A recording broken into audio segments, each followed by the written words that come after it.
പരിശുദ്ധ അമ്മയുടെ അത്ഭുത കാശുരൂപം. ഉപവിയുടെ സഹോദരികൾ ഡോട്ടേഴ്സ് ഓഫ് ചാരിറ്റി എന്ന സമൂഹത്തിലെ ഒരു നവസന്യാസിനി കാതറിൻ ലെബോറയ്ക്ക് 1830 ജൂലൈ മാസത്തിൽ പാരീസിലെ റൂവ ഡെ ബാക്ക് എന്ന ചാപ്പലിൽ പരിശുദ്ധ കന്യകാമറിയം പ്രത്യക്ഷപ്പെട്ട് കാതറിനെ ഒരു ദൗത്യവാഹകയായി തിരഞ്ഞെടുത്തിരിക്കുന്ന വിവരം വെളിപ്പെടുത്തി. ഇതാണ് കാതറിന് ലഭിച്ച മണിക്കൂറുകൾ നീണ്ട ആദ്യത്തെ ദർശനം. 1830 നവംബറിൽ രണ്ടാമത്തെ ദർശനത്തിൽ ഒരു ഗോളത്തിന് മുകളിൽ മാതാവ് സ്വർണ്ണ നിറമുള്ള ഒരു ഗോളം കയ്യിലേന്തി നിൽക്കുന്നത് കണ്ടു. ഗോളം ലോകത്തിന്റെ പ്രതീകം. ഗോളത്തിൽ ഫ്രാൻസ് എന്ന പദം ആലേഖനം ചെയ്യപ്പെട്ടിരുന്നു.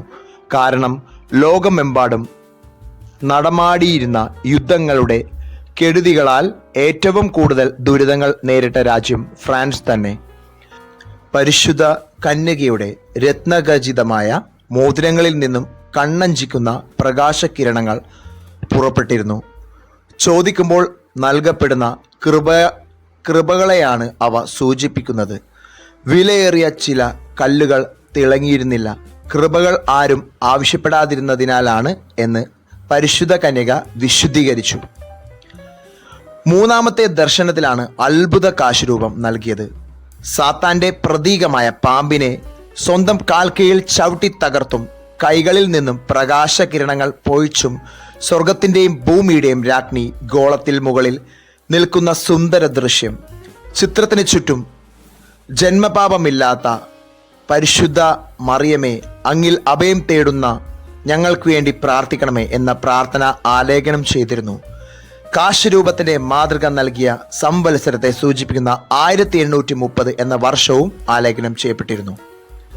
മറുവശത്തായി ചുവട്ടിൽ ഒരു ബാർ, അതായത് ഒരു കഷണം ഘടിപ്പിച്ച ഒരു കുരിശും മേരി എന്ന പദത്തിന്റെ ആദ്യത്തെ എം എന്ന അക്ഷരവും പരസ്പരം മേടപ്പെട്ട രീതിയിൽ ഒരു സംയുക്ത ലിപി മുദ്ര കാണപ്പെട്ടു.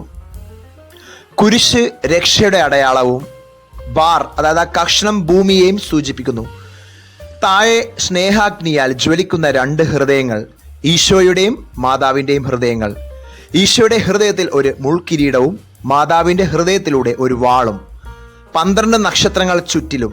ഇത് 12 അപ്പസ്തോലന്മാരെയും അവർ പ്രതിനിധാനം ചെയ്യുന്ന സഭയെയും സൂചിപ്പിക്കുന്നു. ഈ നൽകിയ കാശുരൂപത്തിന്റെ മാതൃകയിൽ കാശുരൂപങ്ങൾ നിർമ്മിച്ച് പ്രചരിപ്പിക്കണമെന്ന് മാതാവ് ആവശ്യപ്പെട്ടു. 1832 ലക്ഷക്കണക്കിന് കാശുരൂപങ്ങൾ നിർമ്മിച്ച് പ്രചരിപ്പിച്ചു. രോഗസൗഖ്യങ്ങൾ, മാനസാന്തരങ്ങൾ എന്നിവ സർവ്വസാധാരണമായി. 1836 പാരീസിൽ കാനോനിക അന്വേഷണം നടത്തി ദർശനങ്ങളുടെ വാസ്തവതയെ അംഗീകരിച്ചു. ലൂർദിലെ അത്ഭുതങ്ങൾക്ക് വഴി തെളിച്ചത് ഈ ദർശനങ്ങളായിരുന്നു. ലൂർദിൽ ബർണർദീത്തായ്ക്ക് മാതാവ് പ്രത്യക്ഷപ്പെട്ടപ്പോൾ അവൾ ഈ അത്ഭുത മെഡൽ ധരിച്ചിരുന്ന കാശുരൂപത്തിലെ മാതാവിന്റെ രൂപം തന്നെയായിരുന്നു വിശുദ്ധ ബർണർദീത്ത കണ്ടത്.